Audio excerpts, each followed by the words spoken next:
Hello, my friends, me. This is I'm once again. I'm not alone. I'm here by myself. Today I have a brand new live stream for you. We're going to be playing some more Tower Fantasy as normal, as regular, I should say. We did miss a stream yesterday because there was a storm going on, so that happens. But we are now doing this. What is this?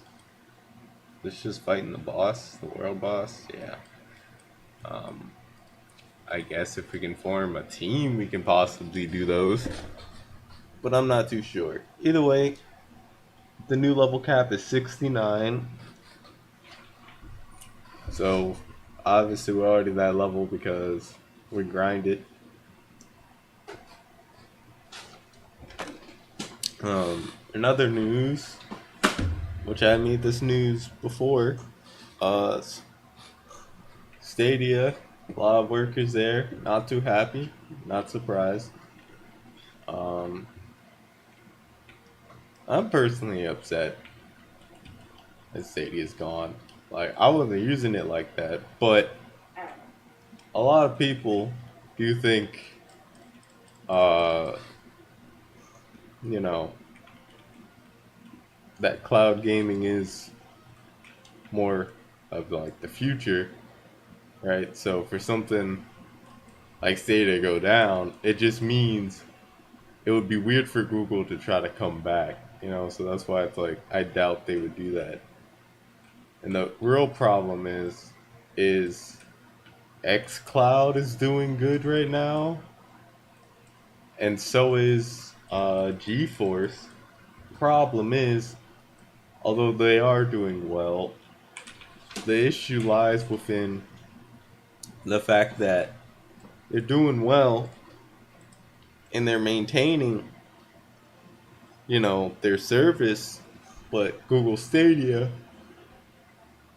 it isn't able to maintain its service because it wasn't getting enough traction, I suppose. Which is weird for GeForce, I guess, kind of weird for GeForce.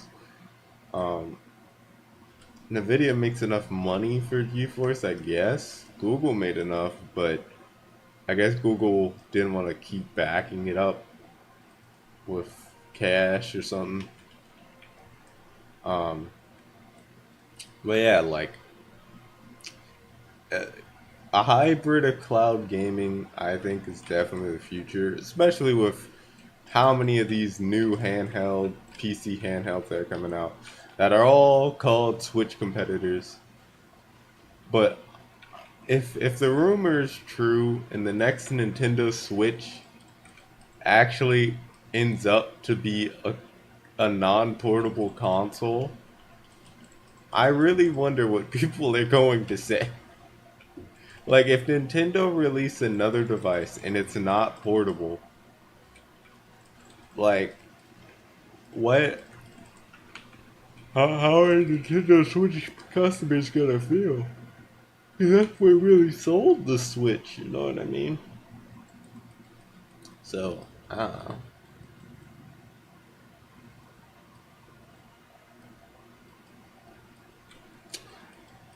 Other than that, I think, gosh dang it, I'm getting attacked. It's so stupid. Other than that, I think, like, if we really consider other things that have shut down in the past, like things that were, what was it, on live, something like that. It was like the first step into cloud gaming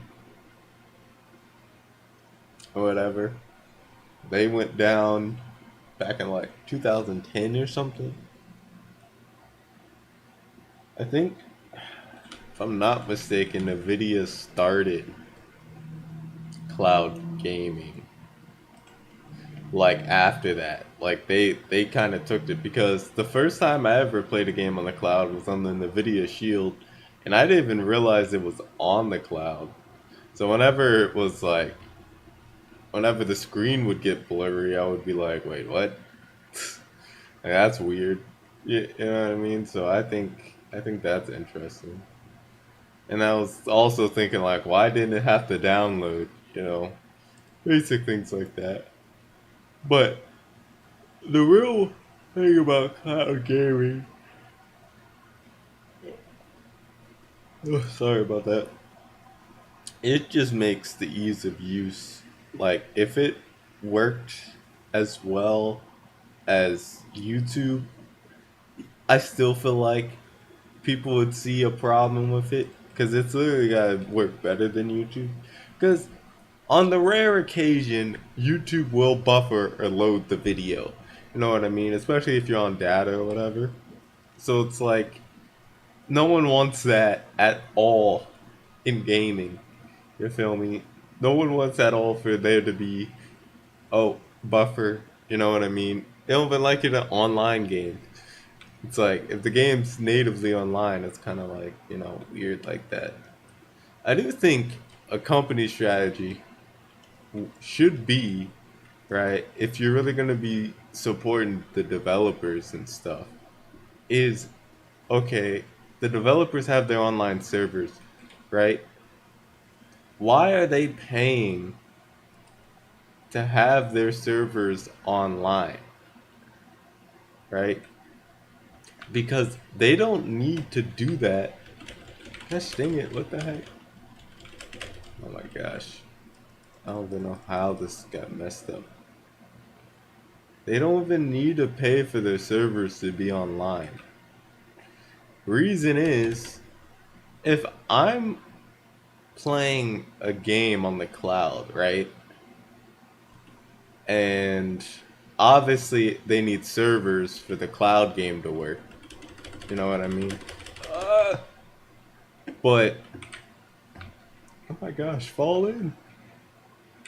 But if the server is streaming me to a buttload of computers and all those computers are plugged in together, you know what I mean? If all the computers are plugged in together, it's just one big local game. It's not, they're on the same land or whatever. They don't even need internet technically for it to work. Like, they don't have to pay for servers, right?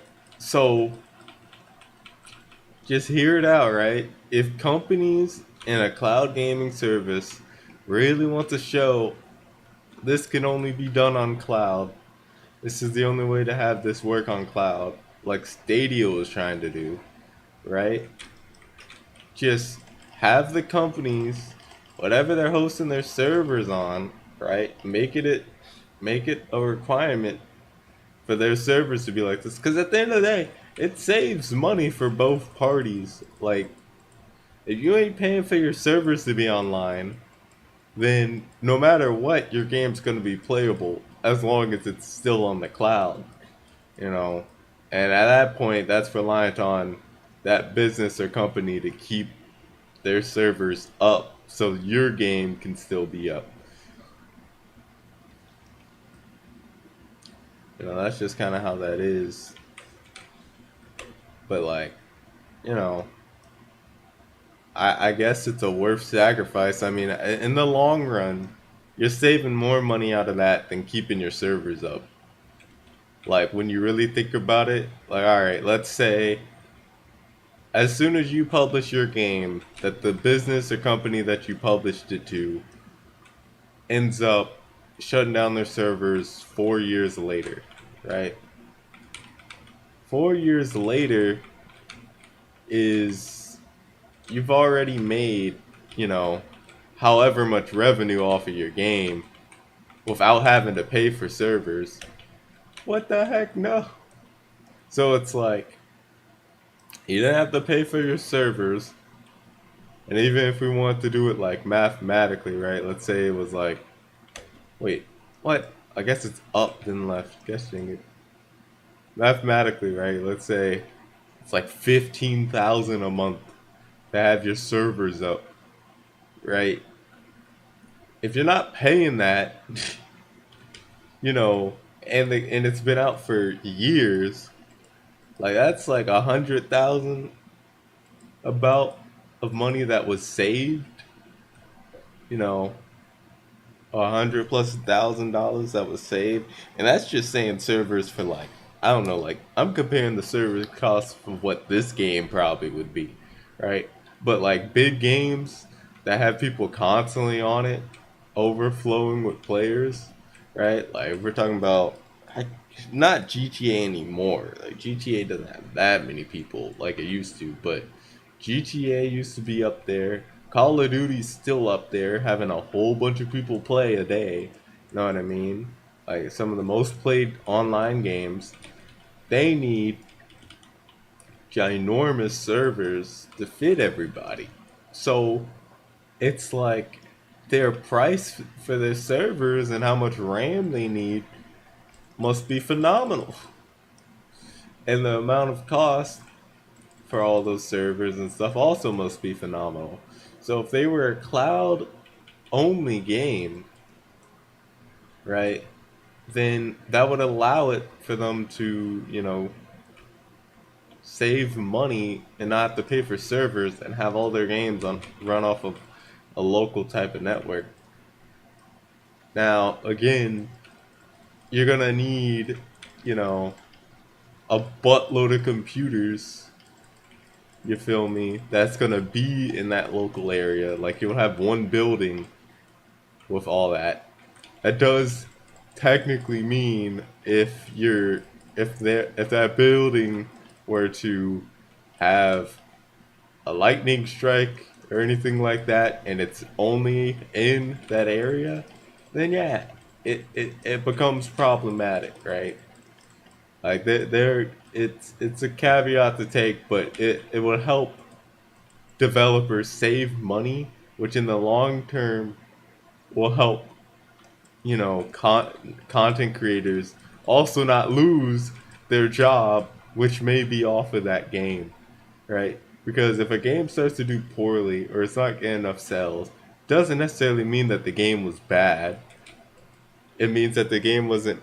Hi, welcome to stream. It means that the game wasn't necessarily like known to a lot of people, right? Let's say, guessing, I don't know. Since it was an exclusive, it's obviously known, but something like God of War, right? Let's say God of War wasn't known by people. Um, it comes to the point where it's like it's a great game, you know.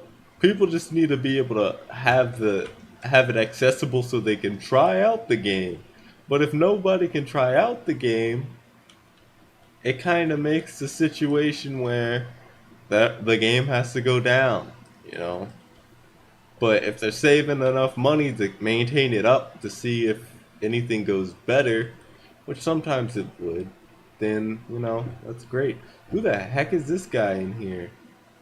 I didn't even know this was a thing. Can I get inside there? I can't.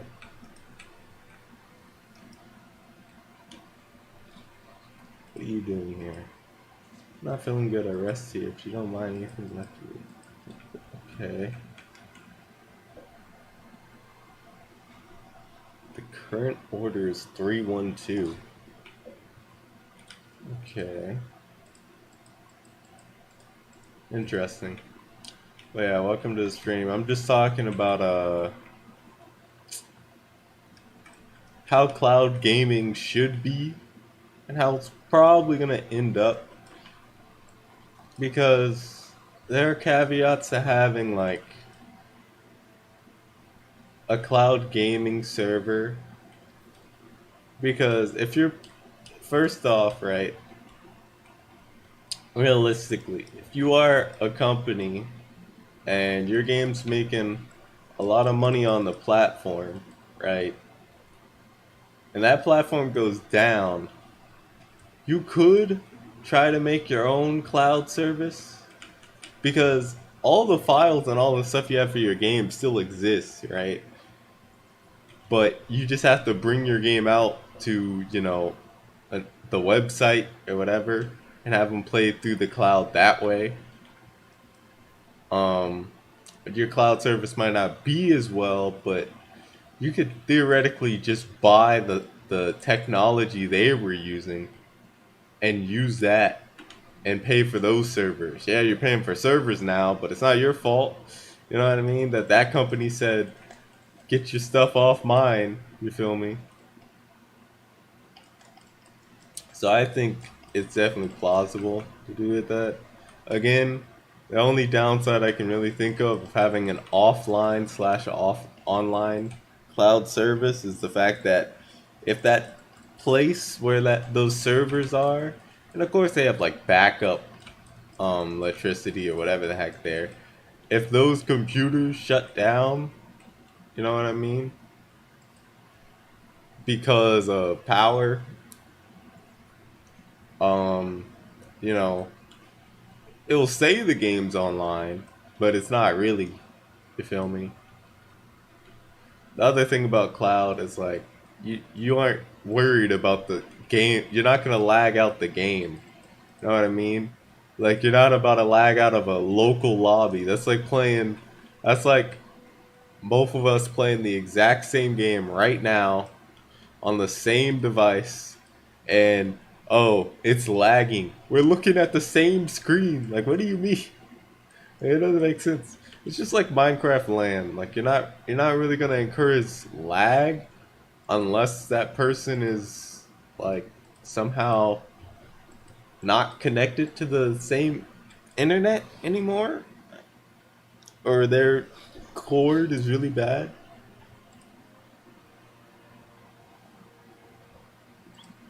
So yeah, I do think we could manage a lot better with cloud gaming if we just took the right steps to it.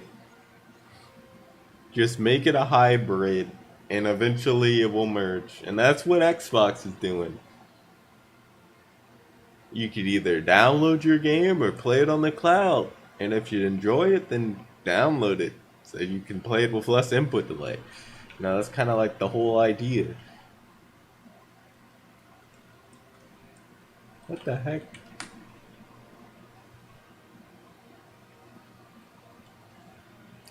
It's kind of hard to make cloud gaming input delay, not a thing. It's always going to be a thing. Gaming in general has input delay, so it's hard. Fortunately, consoles normally have way more input delay than PC. So cloud gaming can have console input delay, but if consoles end up changing their input delay to PCs, well then dang, you know what I mean?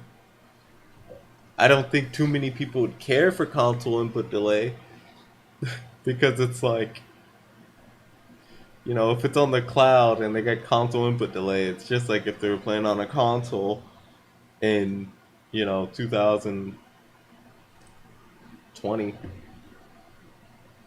Pretty sure the PlayStation 5 and the new Xbox have less input delay. I'm pretty sure, but I'm not entirely sure on that.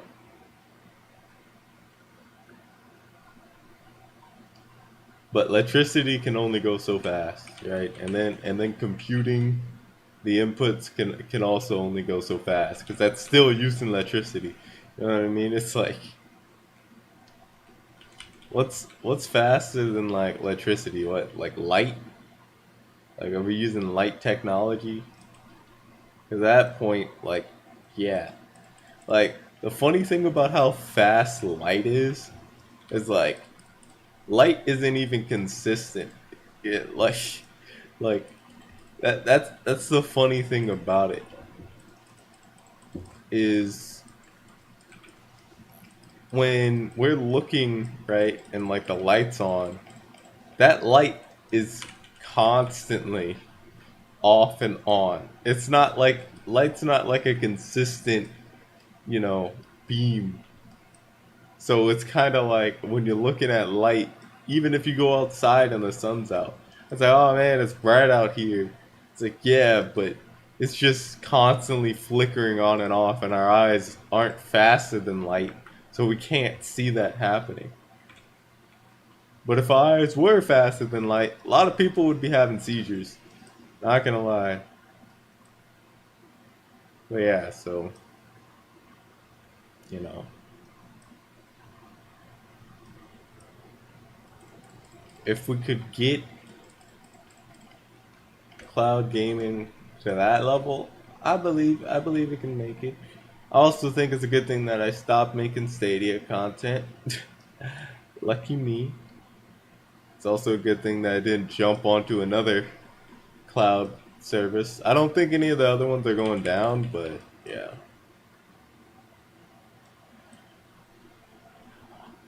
I do wonder if Valve has any plan on doing anything with cloud.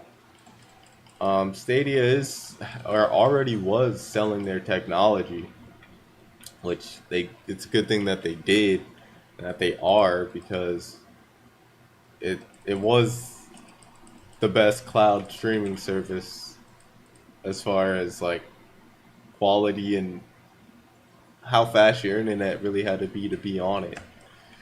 So, that's why a lot of people were like, Stadia's going down, but that's literally the closest thing we got to like true cloud gaming.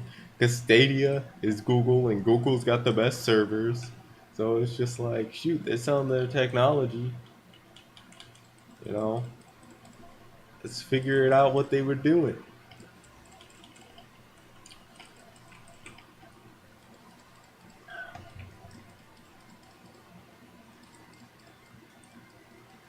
Yeah, the mess ended like a Thanos snap. Like the workers literally came into work, and then like couple of they didn't even know until like 45 minutes before we did. You know what I mean? They came into work. Yeah, we're canceling Stadia. Like what? Like, you know what I mean? It's the most unprofessional thing like I've ever heard, and like it just makes Google look bad. It's like, how do you have a company? They come into work with no, like, you gotta think about it. Yesterday at work, they just published a new UI that they were working on. Who knows how long, right?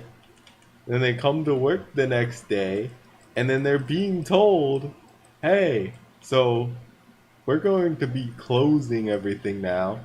Like, you gave the customers no warning either. You told us shop is going to be closed and that we can still use Stadia until like January, but that's it.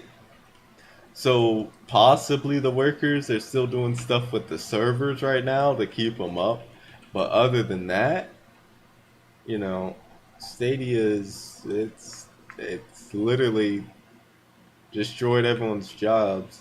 Meanwhile, everyone was saying, "Oh, I'm so happy it failed. I called it. I called it. It was doomed to fail." You know what I mean? It's like it's one thing to call something like I go outside every day and say it's gonna rain. Eventually, it's going to rain. Now, if you gave more of a precise thing, like, "Oh yeah, August 25th, January 5 o'clock," you know what I mean? Like, okay, you know, it makes sense. You called it exactly. You knew what was going on. Bravo, right? But just to say, oh, I was bashing on it from the start. I thought it should have ended a month sooner. Like it wasn't hurting anybody. You feel me? So a lot of people enjoyed Stadia, including me. It did its purpose as far as what it was trying to deliver. As far as giving out games, it didn't give what it promised everybody. Um, a lot of the things that they said it was going to get integrated into YouTube, that didn't happen. Honestly, that was the biggest thing that could have helped sold it. Meanwhile, they're like, "Oh, we don't have that many people." Well, if you did what you did, if you did what you did, if you did what you promised, you could have probably have gotten more people. I assure, like a lot of phone users or whatever, if they went on YouTube and they saw the YouTuber was playing this game and it said you can play now on Stadia for 30 or 40 seconds, a lot of people would be like, "Oh, okay, bet," and just hop on. Like, I even feel whatever the future of cloud gaming has, I don't think it will ever be on the same level of Google Stadia. And that's probably the saddest part about it. You know, it's kind of like if you have a professional, like all time world champion, right? And they are destroying everybody. It's kind of like, even Mike Tyson, he lost at times. You feel me? He wasn't always consistent with his wins, right? We're talking about a consistent like 100-0 boxer that wins first round, not even close to second round, every single time, right? And then they just retire. You feel me? It's like, all right, so your retirement, and they retire, and they're only like, I don't know, like, well, if they have 100 wins, they're probably around 30. But you know what I mean? Like, they retire around 30. I guess that's not a horrible age to retire, but they still had a lot more potential that they could have, unleashed or done with in the boxing, world, and they didn't do it. You feel me? And we're never gonna get that again. It's kind of like that. And the fact that it's Google makes it even harder for us to get that again, because the only people that could possibly do that is Google, unless Google partners with another cloud company and allows them to use their servers or whatever. That's literally it. Honestly, felt like they should have just sold Stadia to like GeForce. Maybe not necessarily GeForce, but something. The other problem is Stadia isn't just PC. It literally was considered like a console, right? Like, Stadia was a console in a sense because it had its own operating system and own stuff. Like, you had to make games for Google Stadia. It's not like how the Steam Deck or other cloud services, when it's just a computer doing all this stuff. Nah, this mess was an actual console that had all the stuff on it. You had to make games for it.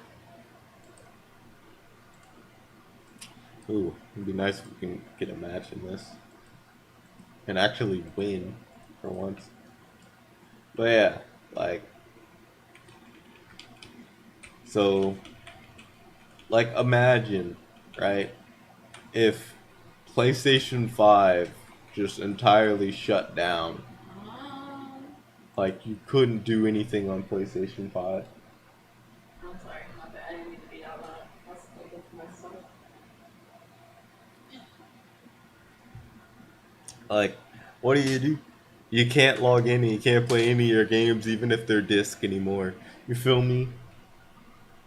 I would say the refund, if PlayStation did give a refund and they did the same thing, man, people would be making bank. People would be making heck of bank.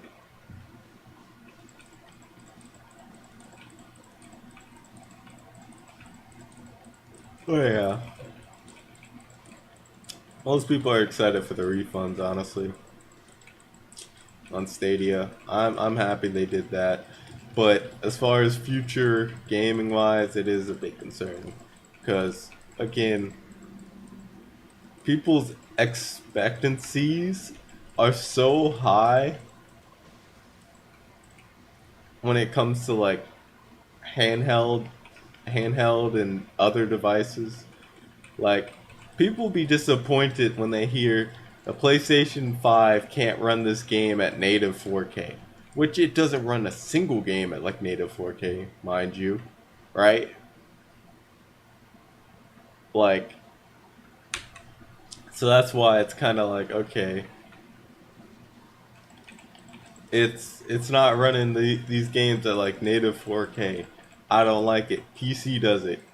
And I'm sure that PlayStation 5 probably has like one exclusive that runs at native 4K, but all of them are upscaled, you know? And all it takes is just someone to be unhappy with that because console should be able to do this now. We're in the next generation.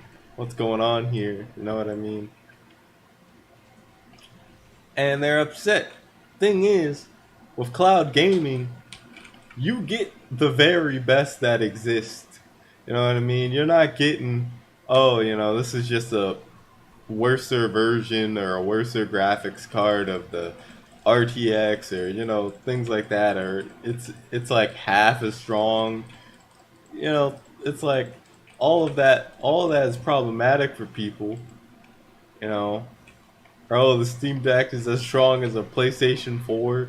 It's like, why isn't it as strong as my $8,000 computer? You know what I mean? It's just, it's like, all right, you know, I understand you want the best experience everywhere, but you realize that's just cloud gaming at that point. But I don't want cloud gaming. Well, I mean, shoot, you know, you want a device that either fits in your pocket or easy to take on the go, and you want that to run 8K gaming at 140 FPS. You better find yourself a good old good cloud streaming service or something. But right now, we're able to get 4K gaming and all that good stuff on GeForce Now. You feel me? So that stuff exists. Problem is, GeForce Now doesn't have every PC game. If it did, GeForce Now would make a lot of people just say, why would I drop 1,000 when I can just shoot up my monthly for my gosh dang uh, internet? You know what I mean? So I get insane internet speeds. Like I'll be better off just getting good internet and having a decent PC and just stream all these games. And that's why Shadow PC is probably the best move, because GeForce can get all the games they want, but they aren't gonna have every single game on Steam. You know what I mean? So you know it becomes a bit problematic in that regard. People want their computers to be able to run every game. They don't want to have to lower the settings. Heck, some people don't even mess with their settings. So I even it's like they go with whatever's default settings most of the time. That's normally what's best if you aren't, depending on like your computer anyway. Like, because of how graphics cards have been and how old they are, they normally just keep um, keep really good settings on it. It's kind of like if you have a 1080, right? 1080 was out for a long time.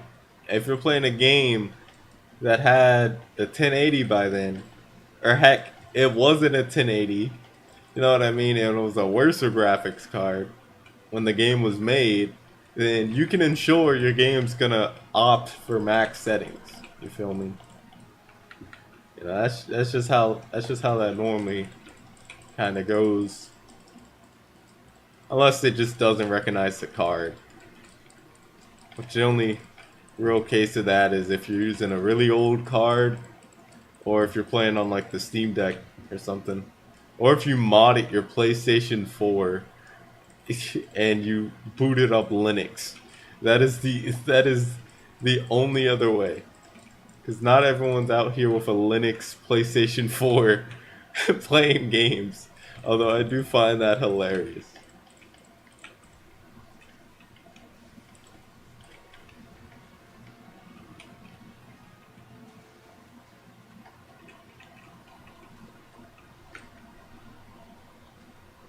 Oh god, is that okay? You didn't hurt us.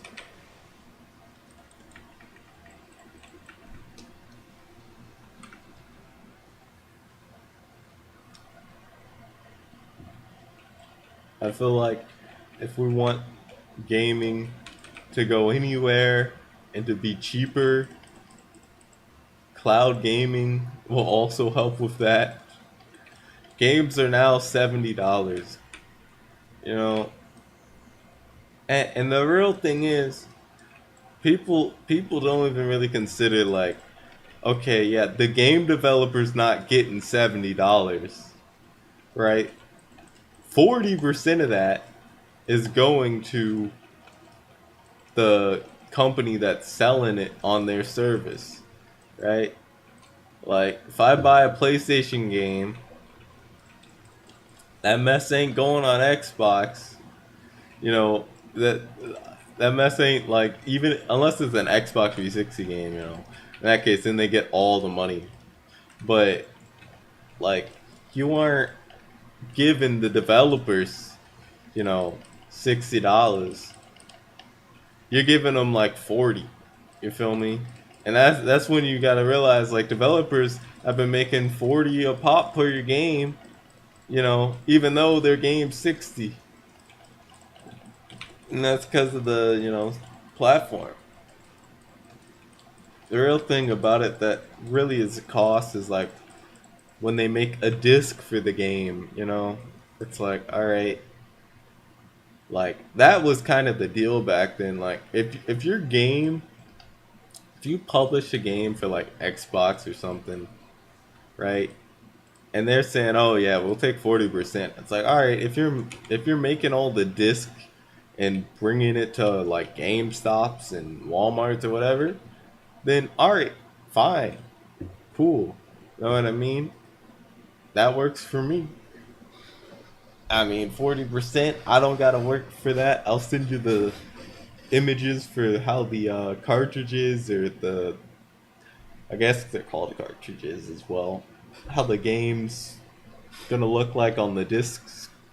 Uh, then fine, take 40%. You know what I mean? So I don't have to get a team to do that.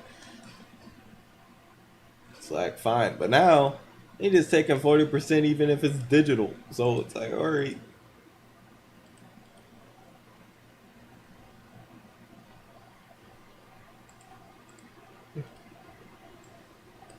Oh, there's something here.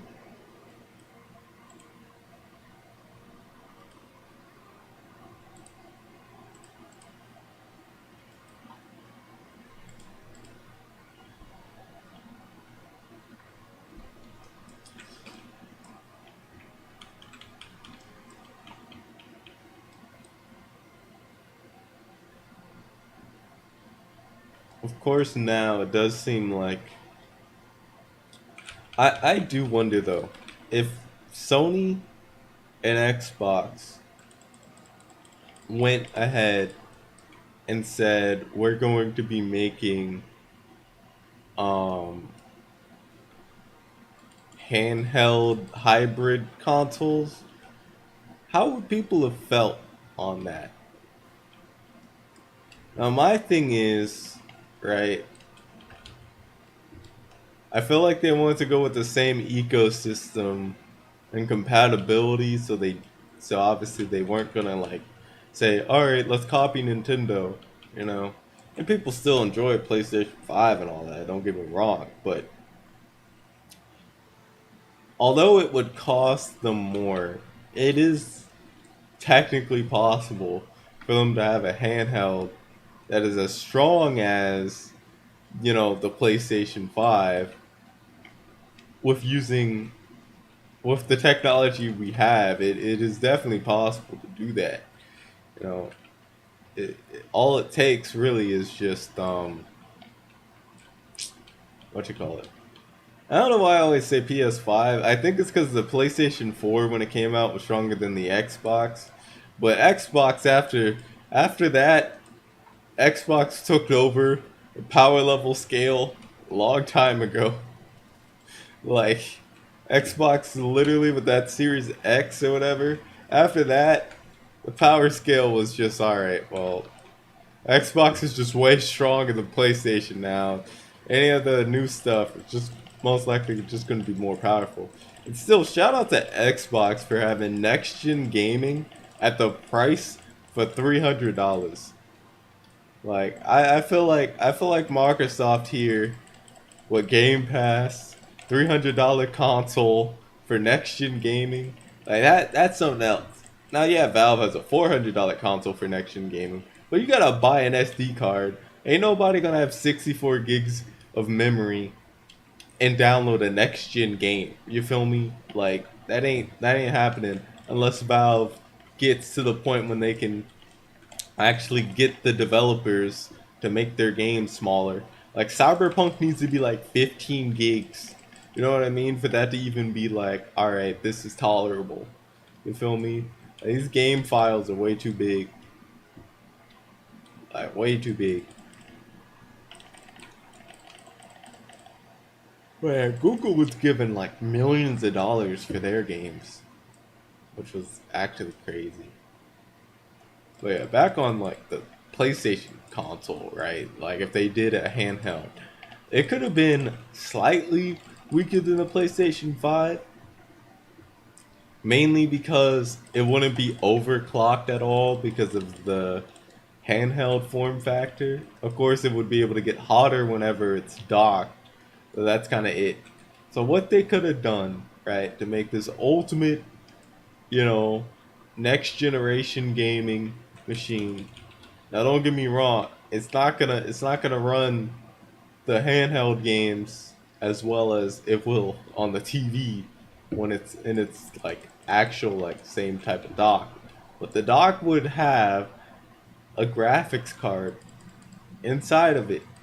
So the CPU would have to be really good, but the integrated graphics would also have to be good enough to actually just run the games at a consistent frame rate, right? So I would say handheld mode, kind of like the Switch here. It says the Switch doesn't actually have a what you call it, doesn't actually have a graphics card, like an integrated graphics card, right? It would have it so every game would go 1080p and would be um 30 FPS for every game on handheld, right? And then when docked, it's it's a PlayStation 5, so it's like whatever the PlayStation 5 can do. You feel me? And that would be, you know, an optimal device. Problem is, right now, eGPUs, as they're called, external graphics cards, they cost a lot. So for a company to invest into an external graphics card isn't very easy. You know what I mean? Especially to even have it built into a dock. You know, right now that's not exactly very easy for companies to really do. Of course, these companies got mad money, so they could invest into it. But unless their product is selling like hotcakes, they're not really about to be making anything out of that.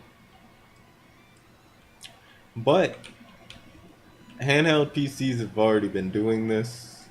You technically can do it with the Steam Deck, but you have to open it up and remove the gosh dang uh, SSD, and then you gotta have a flash drive or not flash drive. You gotta have some other SD card or SD, some form of storage that's still in. Because taking out the main one, then you need an operating system and all that.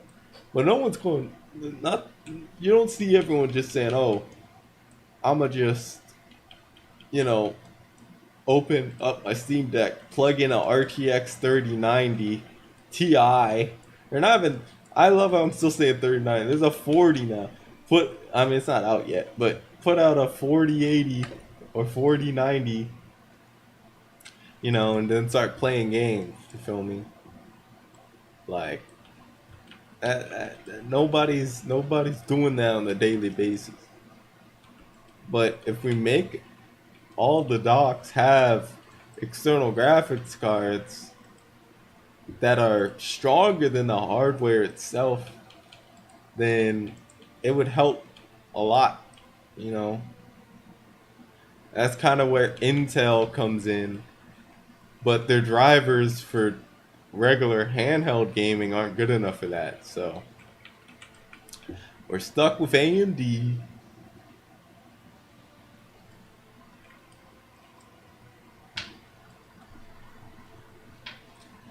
But yeah, I think it would be really cool. Meanwhile, everyone's like, well, technically you could take PlayStation 5 if you get remote play, you know.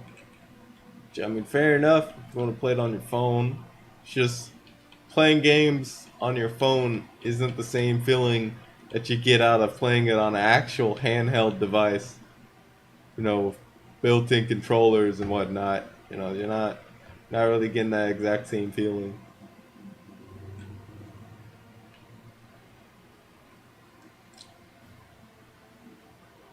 Another thing I feel like when the Steam Deck came out, or even like how the community is treating it now, a lot of people want to just plug it up to their TV, plug in multiple controllers, and use it as a Switch, or kickstand it and use it as a Switch, as in have removable Joy Cons or whatever, and play it like that. Theoretically, you could make a Joy-Con accessory on the back of some sort to have controllers, but it's just like Nintendo can manage, having removable controllers that can be two players. Watch the new Switch be like, yeah, we're gonna make it so you can have four players on the go. We split the controllers even more.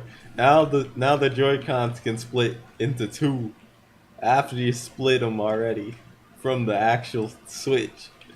Oh man, that'd be so silly. It's like the Switch would have super long Joy Cons. It's like they would be no way there wouldn't be extra buttons. It would literally just be extra buttons. People have to start pressing the start button to attack if they didn't have extra buttons. All right, start button's how you attack. You don't have the start button on your controller because it wouldn't make sense for them to have a start button on your controller. Because then what would that button do if it was docked? You know what I mean? It wouldn't do anything.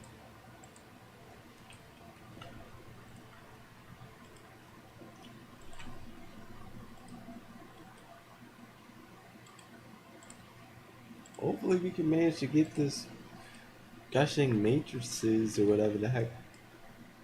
See if we can get another team.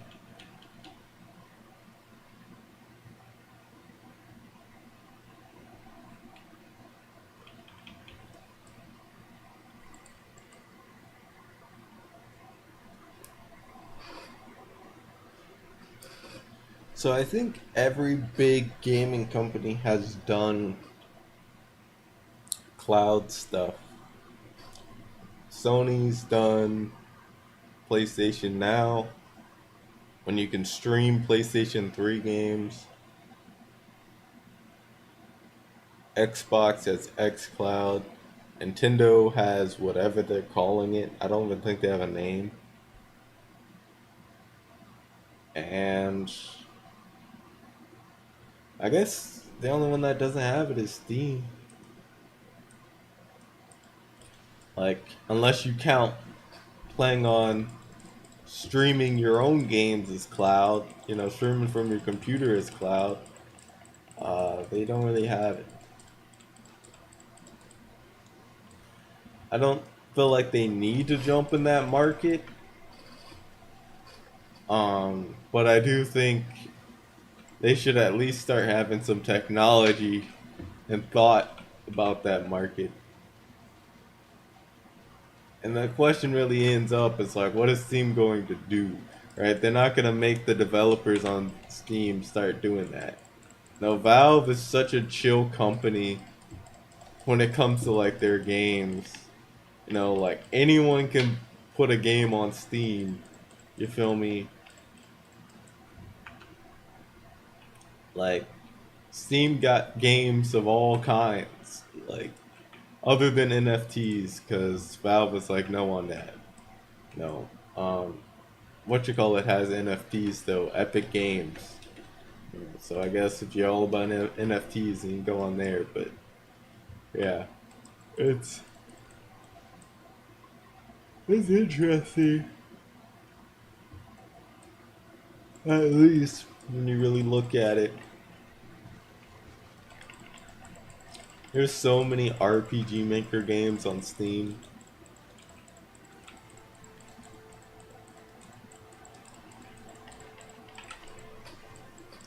It's like at the end of the day, right? Going on a going on Steam is the way to PC game. Valve still almost act like they're a small company the way they take actions. Like they'll do big actions showing they're a big company, but they'll do small actions when it comes to like things that make them, you know, like they're really like on par with Nintendo, Xbox, and Sony, but their actions are really tiny, you know, at times. I mean, now with the Steam Deck, you know, that's been their only focus. So, you know, I don't think that they've been tiny in that regard. But as far as, you know, their store and, you know, what they're doing for PC gaming, you know, that's kind of been tiny until now. Which they were working on the Steam machine, but that ended up failing. Which the Steam Deck basically is the Steam machine, just works better because the technology is better now for Proton, which I think is funny, right? It's like, oh, I don't want to buy a home PC console. You know what I mean? It's like, okay. And then everyone, when they get their Steam Deck, it's a console. I love this console. It's like, all right, well, Valve marketed this as a PC. I'm pretty sure for the Steam machines, they kind of did the same thing. So it's like, the only difference is that it's portable. You feel me? So if they went with the portable route from the get go, we would have had Steam Decks out the wazoo long time ago. Although, yeah, they also still had Steam OS. They just didn't have a desktop mode at that time. So, yeah, I don't know. That would have been interesting. Of course, by the time the Steam machines were out, the Switch wasn't even a thing. And what else was there? The Switch wasn't a thing. Uh, 3DS and stuff was a thing, but 3DS and all the handhelds then were so low end handhelds.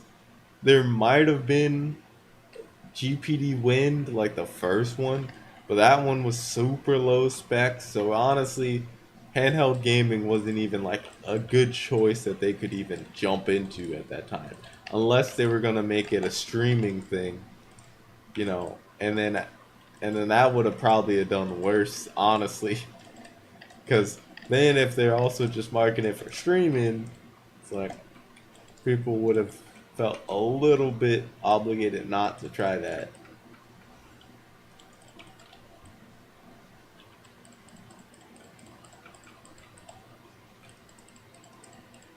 But hey, you know, they opened up the PC handheld market a lot more than what it was, um, which is great.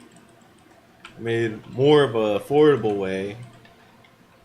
I'm saying more of affordable as in like it's affordable to get it.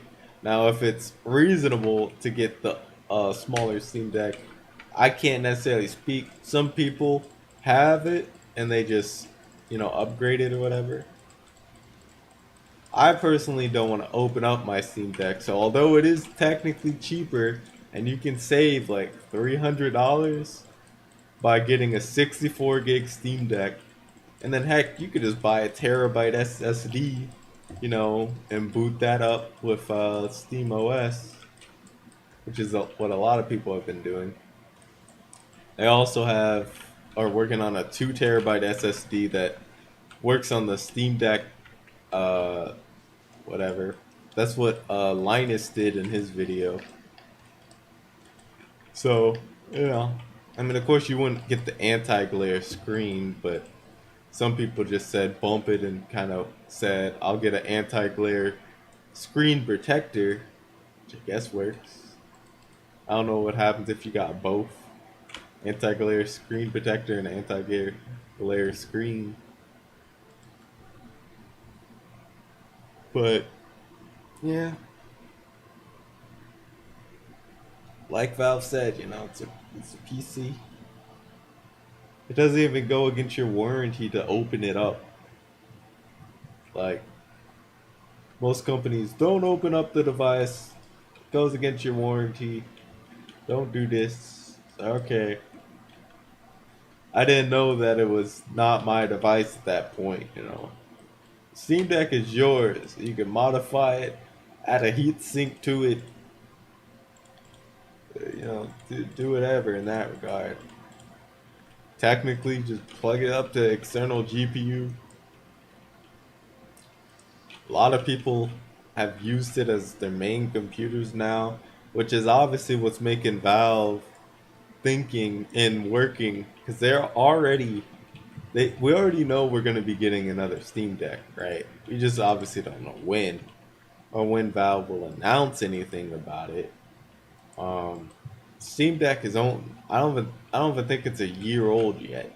You know what I mean? So obviously it's gonna take some time. And they definitely should focus more on the OS right now before they start focusing on anything else.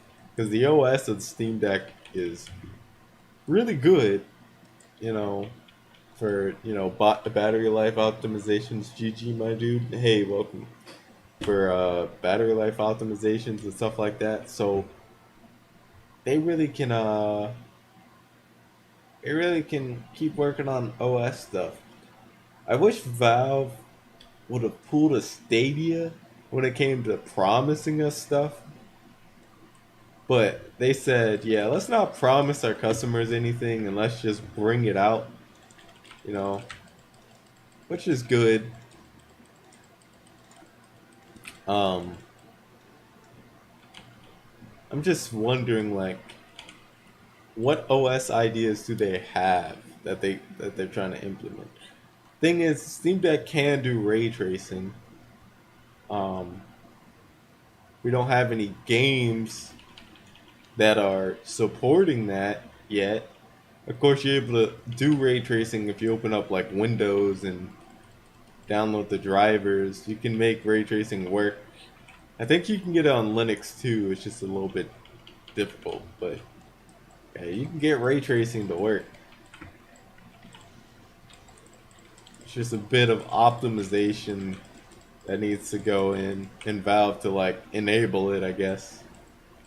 But they should really only enable it for like, I mean, they can keep it enabled. It's just not gonna work for like Spider-Man. You know what I mean? Like, you're not gonna run ray tracing Spider-Man. Its ray tracing technology isn't even on that level.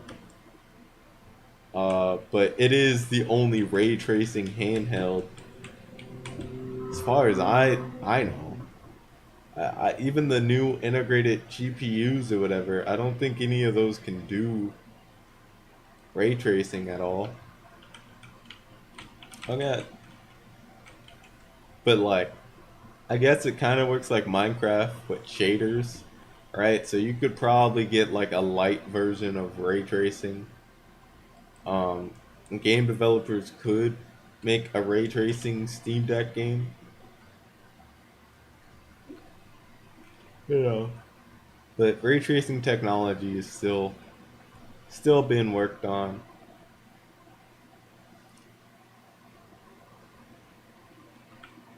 My like wish list for what I would expect or what I would want from a new or from the second Steam Deck whenever that comes out, because obviously we're kind of getting blueprints of how strong the next Steam Deck's gonna be because of the other handheld companies that are using the newer AMD graphics cards as they come out.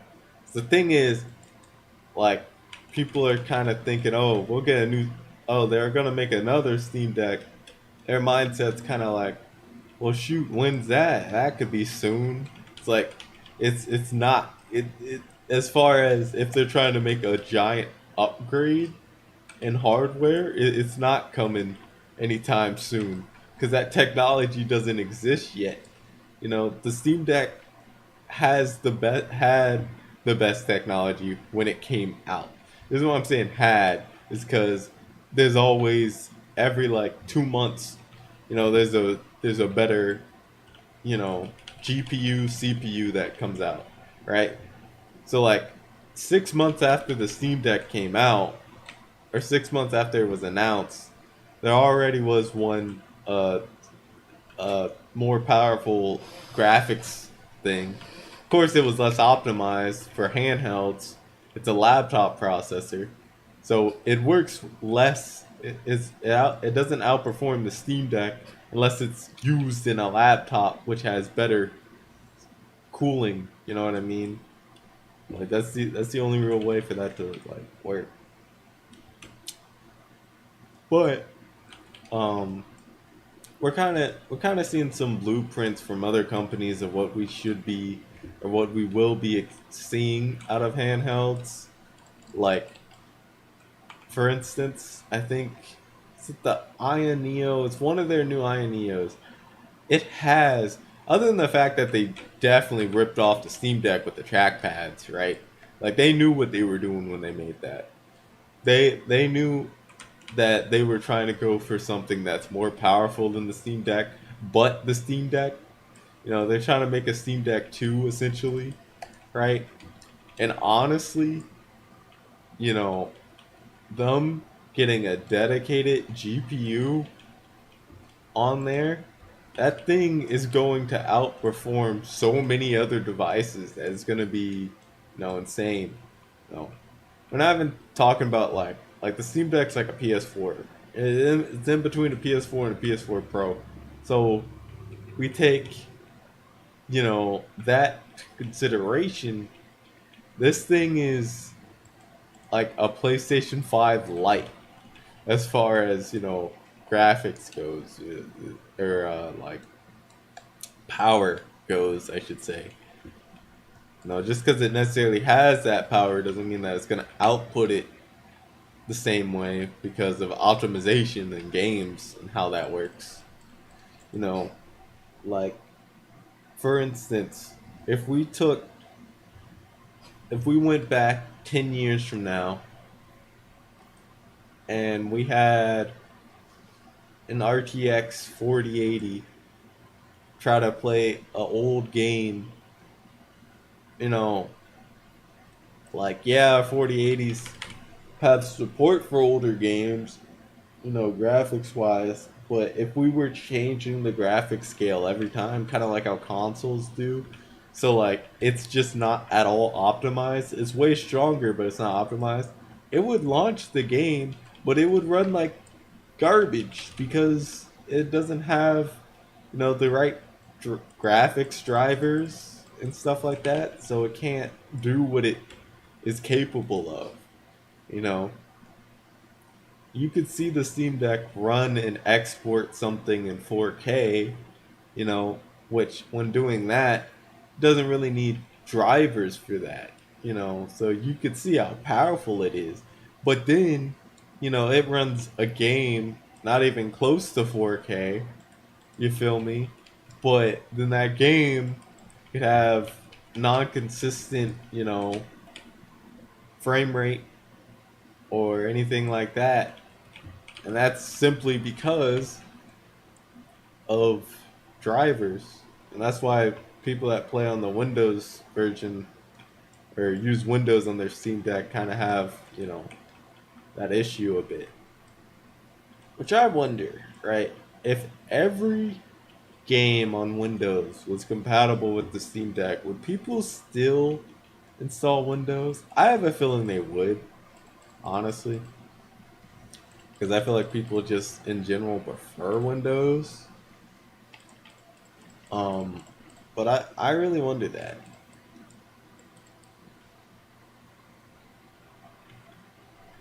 Like that includes like Game Pass and all that other stuff. Alright, let me check my. Okay. Still in the same thing here.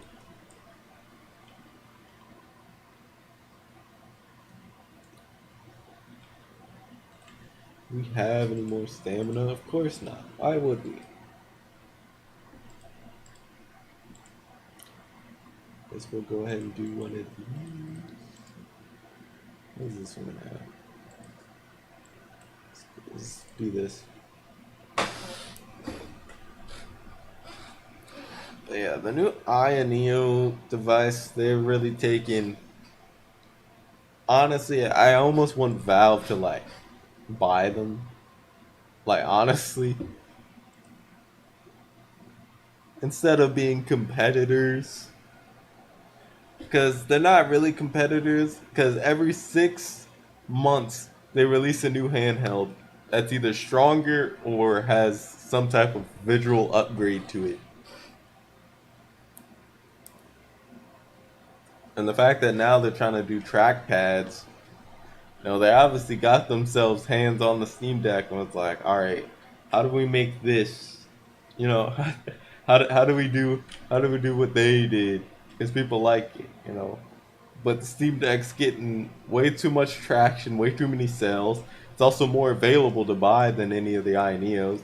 It's been more affordable, and it's also more accessible. And anyone that even thinks, like for someone to think about getting an iNeo, they have to really look for it. They have to literally look, oh, gaming handheld, and then like find it. You feel me? Like that's it. And unless no one's necessarily doing that, they kind of look up Nintendo Switch. The reason why the Steam Deck works is because, and like marketing itself, is because it's on Steam. You know what I mean? Like every PC gamer will know about it. Who goes on Steam and actually looks through the shop. If you're a PC gamer and you have no idea what the Steam Deck is, then Valve must not be marketing it right because it's in the front page of Steam. You know what I mean? Like when's the last time you actually went on Steam store? You feel me? Like at that point, and then all their games have like a verification thing saying if you could play it, like it's not if you can play it, but basically if Valve tested it. So you're telling me you played none of the 5,000 games that Valve has tested on the Steam Deck, and you haven't looked at the front store page. You know what I mean? Like that's a bit much. And of course, if you're also on social media and you play Steam games, you you're probably gonna come across in your recommendations of the Steam Deck.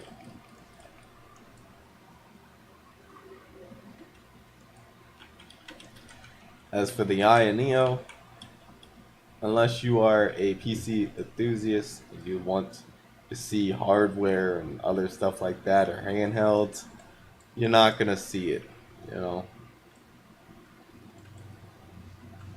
you're really not about to see this anywhere.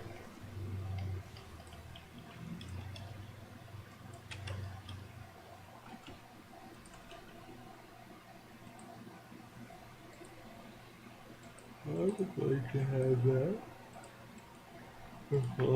Who wanted the warrior thing?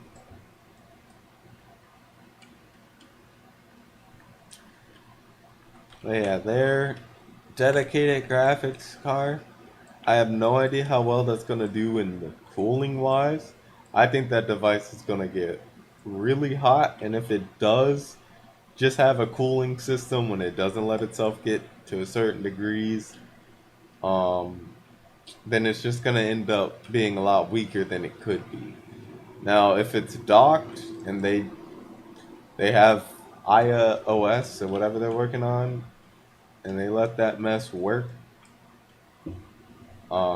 we can be seeing something pretty cool out of it.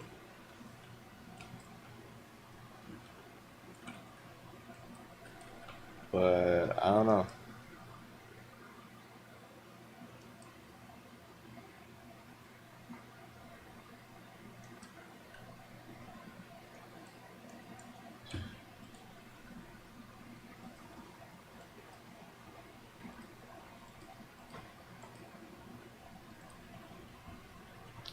Yo, why are these people trying to take everything I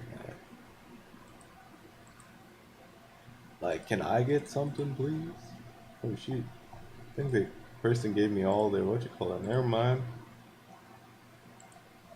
Never mind at all. Shoot. I guess I teleport there.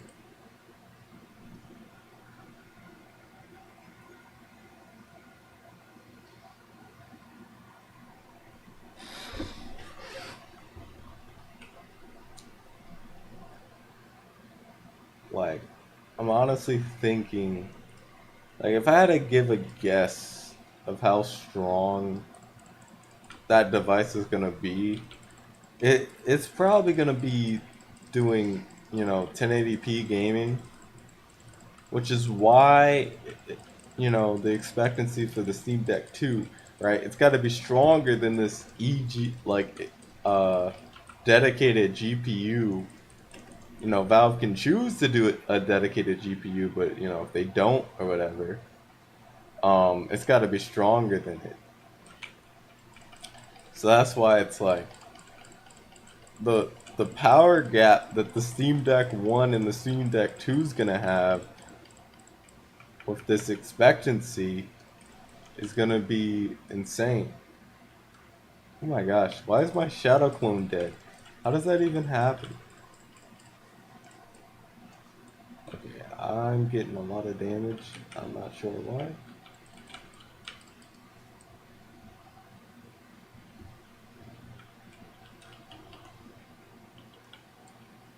What is hurting me?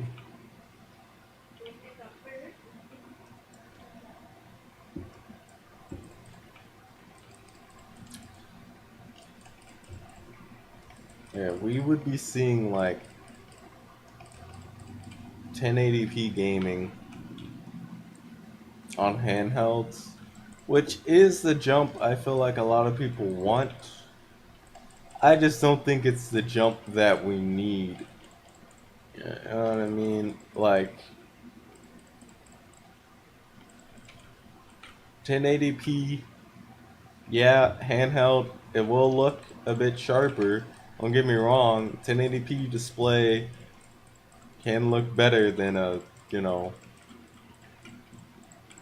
800p or, whatever other 720p display. But being forced to have those displays allow us to make it so when gaming we have better battery life, we have better for handheld stuff, we have better this, we have better that. And although the Steam Deck battery isn't as big as it could be, and they could have a bigger battery, even with a bigger battery, at that point we're probably going to even out to the same battery life, as if it did go to 1080p screen. Now, if they kept its current screen resolution for the newer Steam Deck, then we could be looking at a whole different picture here as far as, you know, gaming wise and battery life wise on the handheld.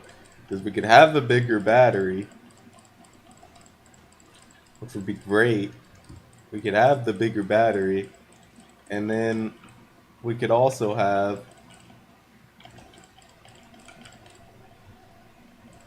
hold on, trying to kill this stupid boss. There we go. Wow, that person outdamaged me. We have the bigger battery, but the main focus is just having more battery life. You feel me? And changing to 1080p, it's gonna suffer that battery life when gaming, especially if we're playing native 1080p. You know, which most people is gonna opt for, especially if you give a 1080p display. It's like, why I got a 1080p display, but I can't play at 1080p? Like, what's this?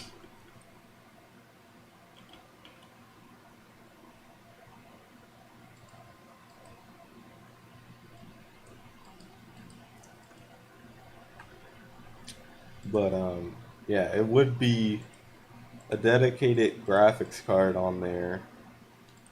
Would definitely be able to do 1080p, like 60, because it would also have a CPU. Which honestly, any CPU on that thing would be good because it has a dedicated graphics card. It's already doing most of the work. Wow, has this character really only got 3 days left?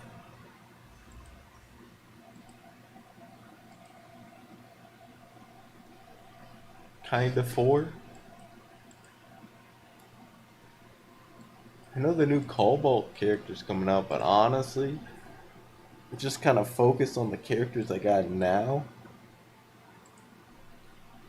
So, like, having 93 points is just gonna help with this. And I get this started up and get this started up until it's like maxed out at that point.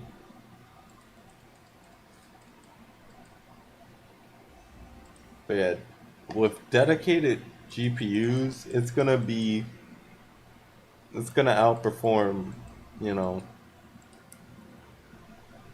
a lot of things. It might be the future, but external GPUs or having a GPU that's dedicated, it's gonna cost a lot of power. You know what I mean? Like MS is gonna take a lot of power to run.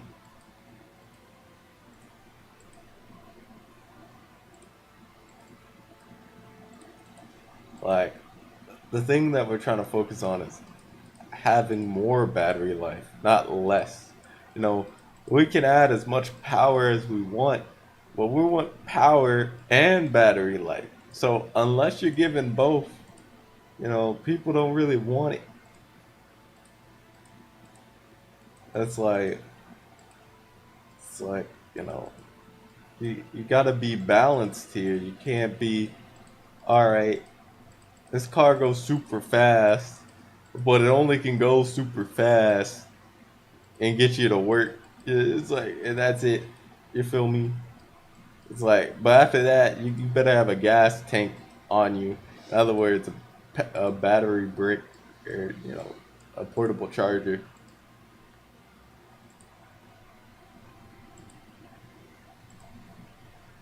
So yeah, the battery in that thing is probably going to be ginormous. And the weight of it might even be more than the Steam Deck.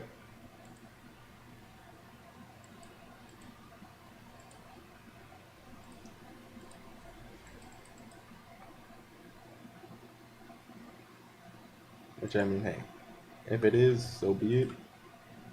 I just want to see its performance so I can see, you know, what's Valve gonna do. Because if we get a dedicated GPU from Valve and AMD makes it, a custom CPU or graphics card, I mean,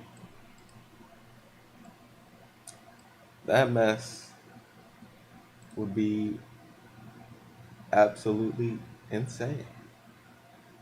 Bump it. I wanna do a summon. I need this.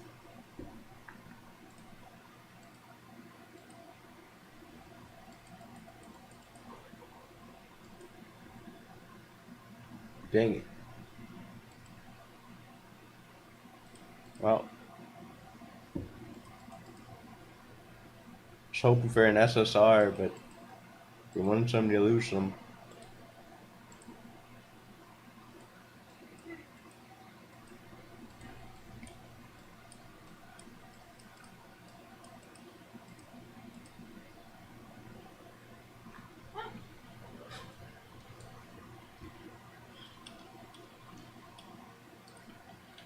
Right now, if we get the next Steam Deck in like 4 years, not like 4 years from now necessarily, although that'll probably be the time when people would actually be able to like get their hands on it, to be fair. Because if it's anything like the regular Steam Deck launch, people aren't going to be able to buy it. You know, like it's going to be queued up for reservations. So you're not doing push-ups unless you get a sub? Yep, I changed it.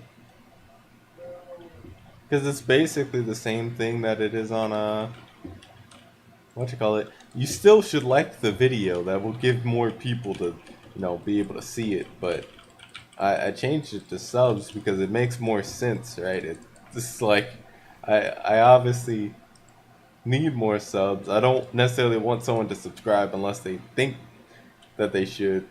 You know, the thing about like is that it's free.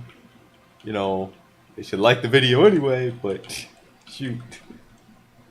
With subs, it makes it so I can finally get to 1K, but also I don't want to get, you know, a whole lot of dead subscribers. I mean, like, I already have a good amount of dead subscribers.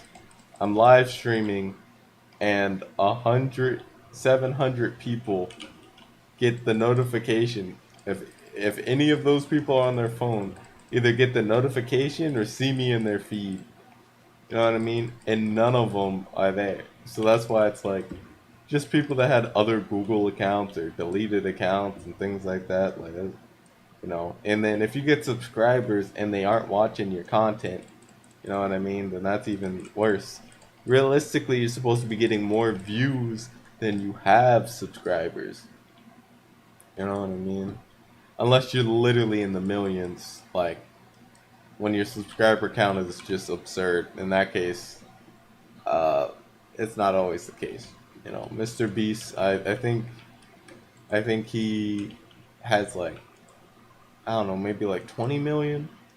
You know, and PewDiePie has like 100 million subscribers, something like that, or like 50 millions, something like that. So, no, that man ain't making uh he ain't making a whole bunch when it comes to his subscriber to view ratio is not at all the same.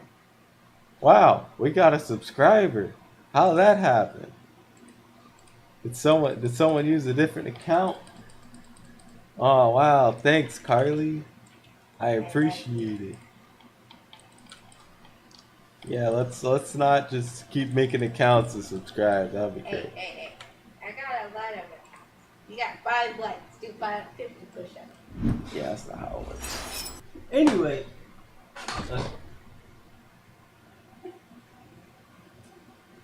Too old for this. 1, 2, 250. 3, 4, 5, 6, 7.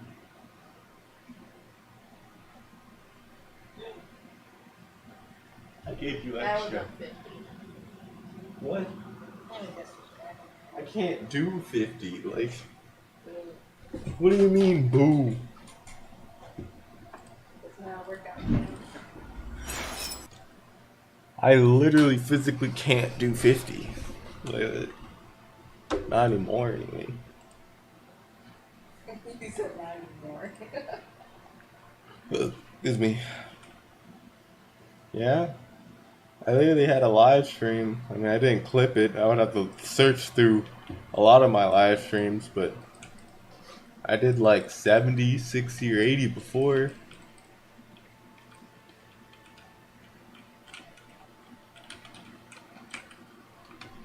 Of course, I was making a lot more people watch my stuff at that time.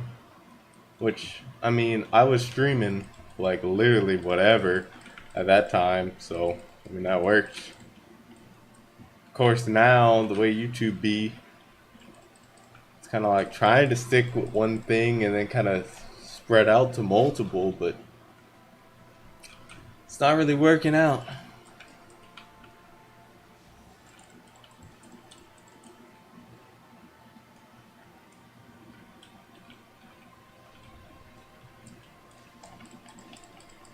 I think Valve's biggest thing right now is to make SteamOS work with every game.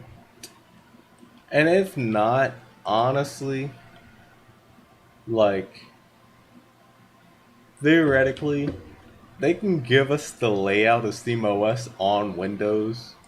You know, like, that's entirely possible, and they said that they were basically going to be doing that.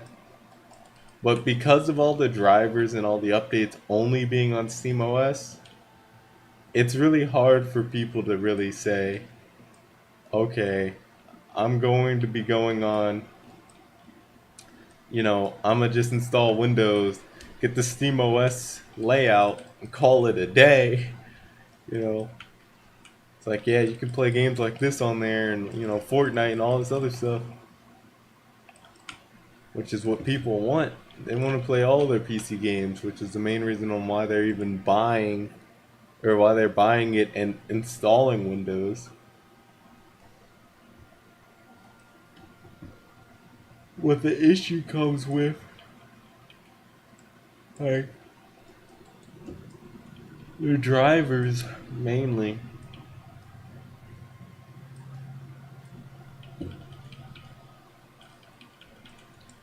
But the stuff they're trying to do with SteamOS is going to make it in the long run better, I feel like, to where it's going to be definitive.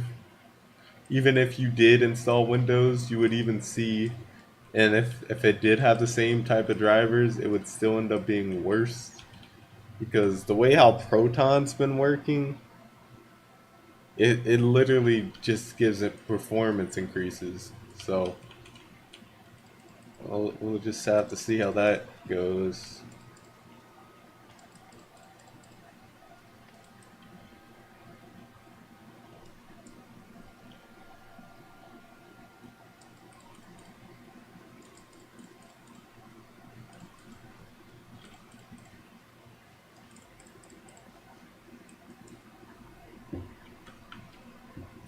Really hoping and wondering if we'll be like I want to know what's gonna be compatible on the Steam Deck. Like, I want to say a year from now. Like, of course, I would hopefully expect and assume, like, all right, 2 months from now, games like Dead by Daylight, should be compatible. You feel me? Like some of like the really big titles, whatever. Epic Games, I'm pretty sure they said they weren't gonna support it. I don't know why. I'm pretty sure they're the ones that made that anti-cheat launcher. You know what I mean? It's like, okay, so Valve basically made an update for you to allow it to work on Linux, but y'all ain't using it? Like, what? So, that's kind of triggersome. So, Fortnite's probably never going to be compatible unless, something happens and they really say, let's make it work.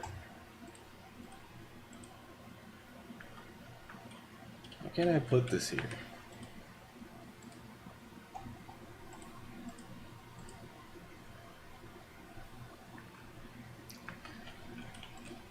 I don't think we'll ever be to the point when every Windows game works.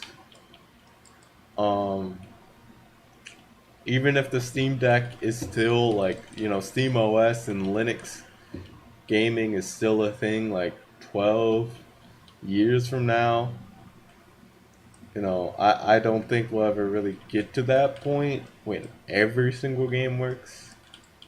Some games are so old that, like, even with Proton, it's kind of hard to read all of them and like translate them, I guess. So they kind of just crash, or they just have black screens.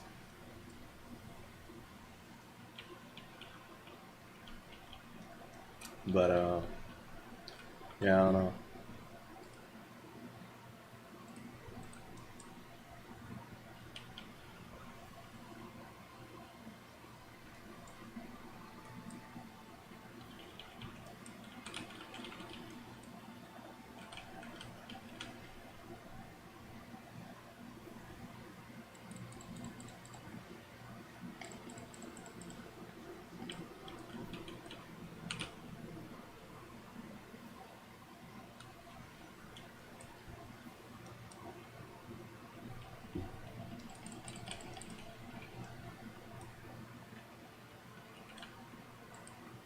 I feel like the biggest jump we need for handhelds most likely would be uh,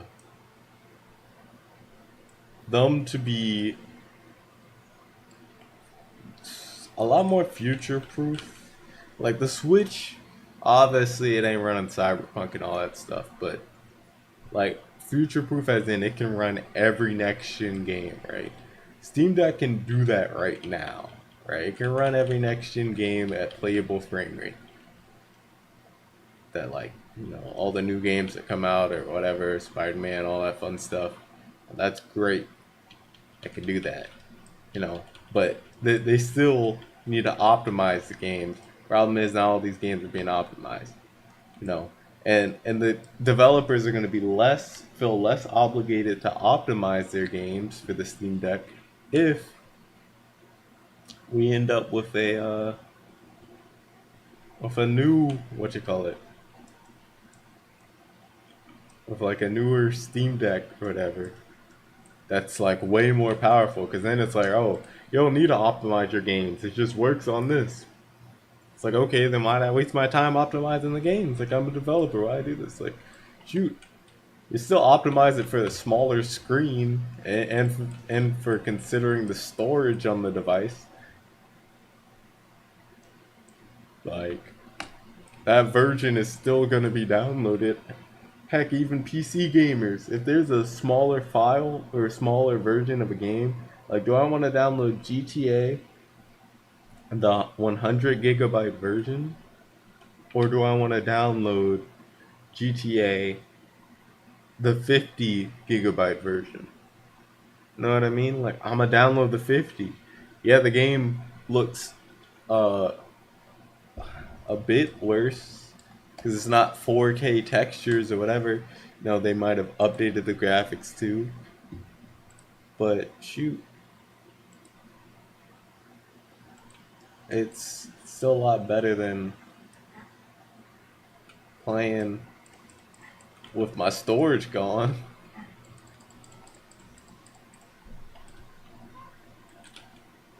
I love you.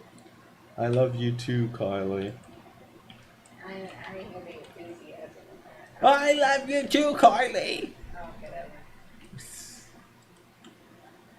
Ready for work tomorrow? I guess. Hey, maybe. Well, never mind. It's raining tomorrow like it did yesterday. Physical damage resistance. Not a bad that.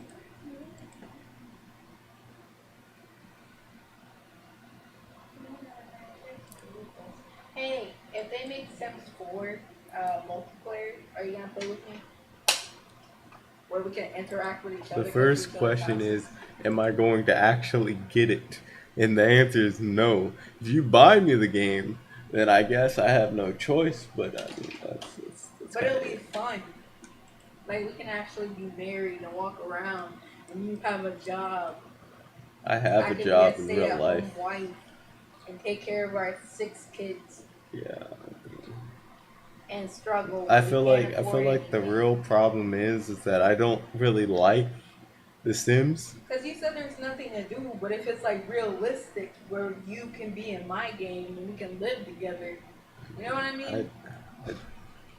I don't know. I much rather play Minecraft with its Sims mod than to play The Sims. Look human.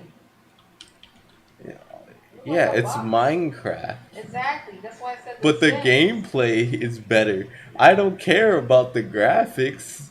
I care about the gameplay.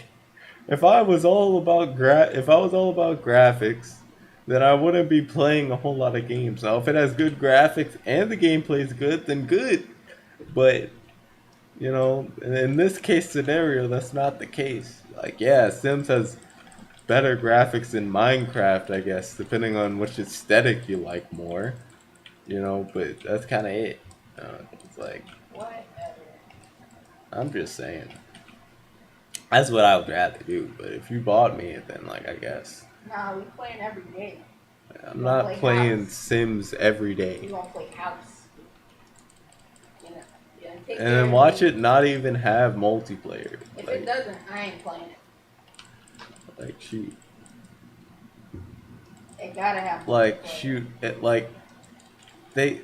My thing is the Sims gotta add a bit more for every other player. Like, I mean, if you're gonna add this whole multiplayer feature and you want people to start playing, yeah, there's a big community of people that play The Sims. It makes money. It's well known, but who am I? Let's say if I only played first-person shooters, who am I to start saying, all right, I'ma hop on The Sims, and if that's not like my genre, like what in the game can make it adaptable to me? It's like Borderlands. It is a first person shooter RPG with a level up system. You know, I played it as a kid. I always enjoyed it. I don't mind shooters like that. So it's just a win-win. But for some other people, if they like RPGs but they're not that big of a fan of shooters, Borderlands is something they can understand and get around and say, I have fun playing it. Because of its features of having a level up system, right? And it being an RPG. So, like, all that works. Now, with Sims, you know, it's just playing a simulation, which I liked those games a long time ago, but that was before I played Kingdom Hearts. It's like that was before I got my hands on actually fully playing Kingdom Hearts. I remember this one game that was basically The Sims that I loved playing. What was it called? I don't remember the name. It was a long time ago. It was like Windows 7 computers. Um, it was really fun playing. You're saying boo, but Sims is still old like that too. Like shoot. Anyway, I was playing it, having fun, enjoyed it. Um, but it was a PC game, of course. Your click and all that stuff. Uh, it was a really good game. It's just afterwards when I started playing action-packed games and got good at those, that was the only types of games I really wanted to play. I didn't want to play stuff like The Sims and things like that anymore. And I mean, that's just kind of how that went. Uh,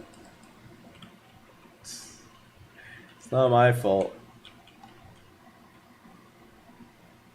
yeah, it is.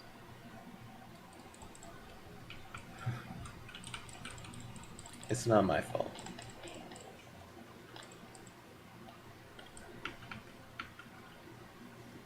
The Sims to me is a Careful what you say. is a one.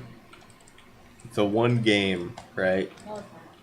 It's like it's like you take, for instance, right? If I'm playing Call of Duty, right?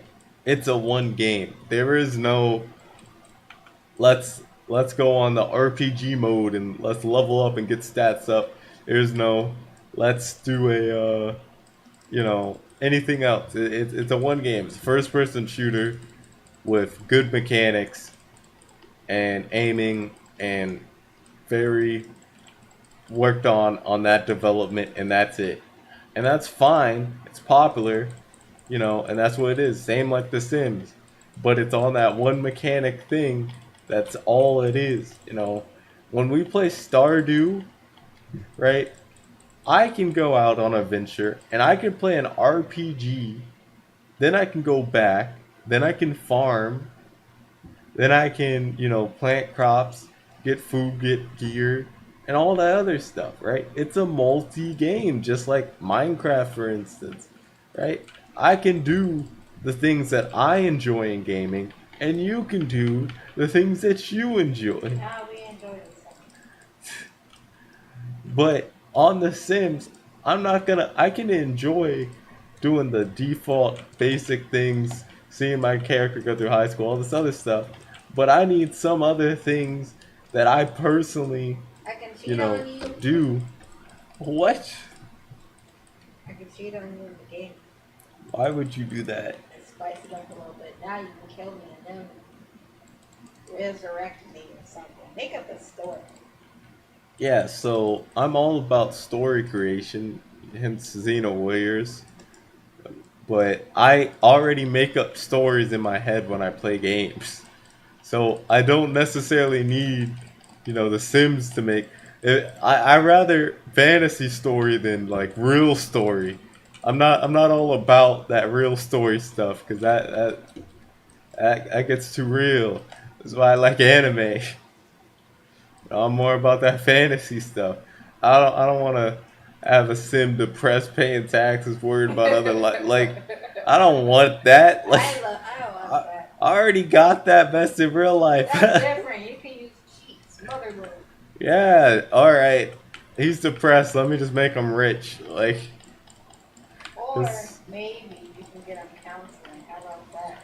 either I, way, again, I much rather, and don't get me wrong, if I'm watching a show and it's realistic, then I'm fine with it. boo. If they're doing that, then whatever, you know. Bias. But if I'm making up the story, I'm not gonna choose. All right, let's try to make this person like imagine this, right? You make the sim go through everything you went through your life, and your sim decides to actually kill themselves. What do you do? What should you do? I don't think that's a great. Like I know that's like a mod or whatever, but like shoot, like I ain't with that. I don't want to make them go through everything I went through in life, and all of a sudden they're And just you can like, be a oh, YouTuber. wow, I already am. Yeah, but Difference is though, right, Kylie? Me being a YouTuber in real life, I actually get more entertainment out of that, right? Like I'm actually doing it. Seeing someone else do it that's not me and them being successful is gonna make me more upset that I'm not. I mean, It's like, oh man, I made a Sims. He's a YouTuber. He's got like 80 billion. that's different. It's realistic. You only do it based on how, um, if you do popular trends or not. But Like that's that's not it. realistic if it's Like if based you on do popular something that's trends. not trending, then you Like don't get so and so views. like like that's that's the that's the whole thing about it. It's like popular trends will up the chances of you getting views for sure, right? Because it's popular and people are looking for it. But it's not necessarily realistic to say that is what is instantly going to make you grow. You feel me? Like that's not exactly how that works. Like I was making content. I made popular GTA, popular Minecraft, popular, things like that. And yeah, they got a decent amount of views. But then Yeah. other times they wouldn't. You know what I mean? It's like it's all chance here. Real thing is going And you with the can get an STD.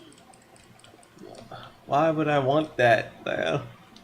It's Again, realistic. again, I'm all about fantasy and mixing in a little bit of reality in there is fine, you know. But when I'm thinking a story like Xeno Warriors, it's the journey of Makiko and finds friends to help him to fight the person that is creating the demons, who's devil ranked duo, right? They gotta defeat him. The whole thing about anime or like fantasy is that it's all what you call it. I'm thinking of the word. It's when it's perceived when you have to perceive it differently. I'm not thinking of what it's not like the actual word or whatever, but you correlate it with your actual life. Basically, if I'm seeing Goku, power up when everything's against him, against the wall, and he still gets up and fight, I'm correlating that with my life, saying, all right, I get up and fight. That's it. But when you're giving me a generic, realistic based, all right, my sim's still going to work, my sim's still doing this. You That's know what I not mean? true. We have kids and stuff to take care of, and they have I'm stuff shit. aware of that, but I'm just saying, if you give me the generic, all right, they're doing it. I want to see action. I want to see blood. I want to see tears. Like Goku's technically going through worse than we ever would. It's like, but I correlate that with the problem, and then I say, all right, I could do it. That's just me, right? That's just how I perceive media, right? if I see Demon Slayer, water breathing, all this stuff, the best thing about Demon Slayer and its breathing is that it's good to breathe. Shoot, if I'm at work and I'm doing water breathing, I'm good. If you're working out and you're doing water breathing, that's good that you're doing that. Inhale, exhale. It's like, shoot, you know, like you learn some real techniques from anime as well. Like I just enjoy anime. I enjoy the messages that the viewer can come up with, which is the best part about it. Everyone can have a different view when watching anime. Someone might think, oh, Goku powering up to fight him, it's because Goku had to. Some people may because Goku wants to. Realistically, the writing has it so Goku wants to. But depending on how you look into it, you know, either character you can feel like it. Gohan fights because he has to. Goku fights because he wants to. You know what I mean? Piccolo's kind of in the middle in that regard, but uh, that's just that's just how it is. You can adapt to all these characters. I'm more of Goku. I want to, but I don't want to the level of I'm gonna mess up reality itself and screw everyone over because I wanted to fight somebody. You know what I mean? I'm not really on that level. Goku's a bit crazy with that, but yeah, no, I don't want to see a sim struggling. I'm not really trying to see that. And when I play games like this, I come up with my own story. Heck, that's why I did so many role plays.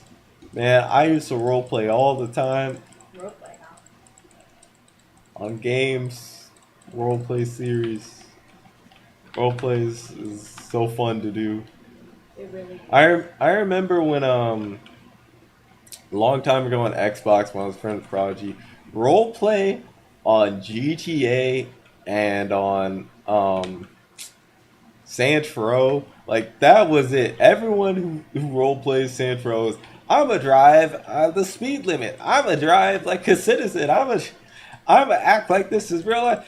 The thing about The Sims is that it takes role play to a whole other level, right?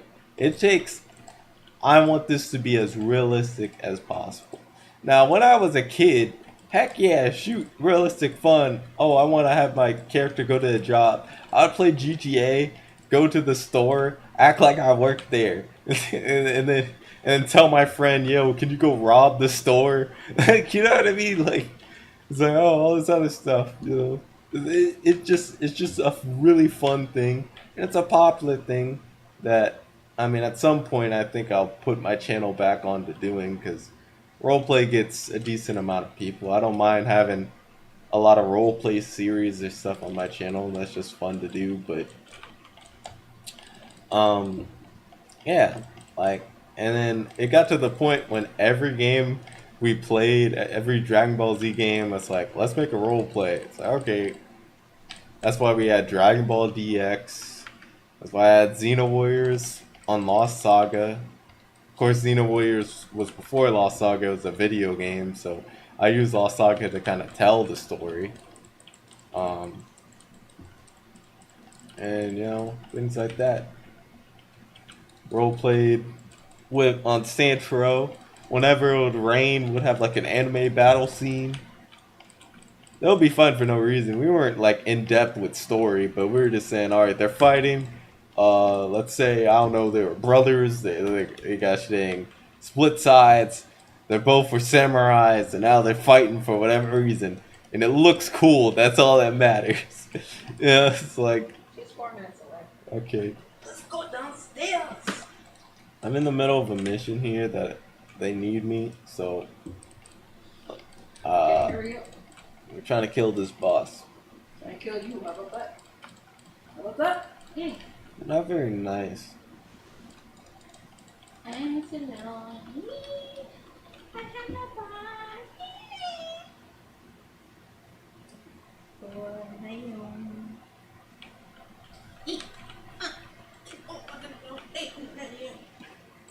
What is attacking me? Ow. I Equal guess we're going to rights is spectate. attacking him. So once they kill the boss, I'll be ending the stream. You're not even close to being dead. Like, what the heck? Use more power. Oh my gosh. Ah, you failed. Alright, let's go. Why? Well, hopefully y'all enjoyed. It's been your boy, Makiko Senpai. Be sure to like, favorite, subscribe, share with all your friends and frenemies. Be sure to follow on Twitter and join the Discord down below. Donate money. I don't have a Patreon, so that's not a thing. But donations are appreciated. Donate The money. closest thing I have a Patreon of is on Twitch, where you can subscribe on there and you'll get cool icons, as well as a removal of the ads. Guessing what's that thing on Snapchat? Not Snapchat. Spotify. You want to wait from the ads, something like that. Anyway, I'll see y'all.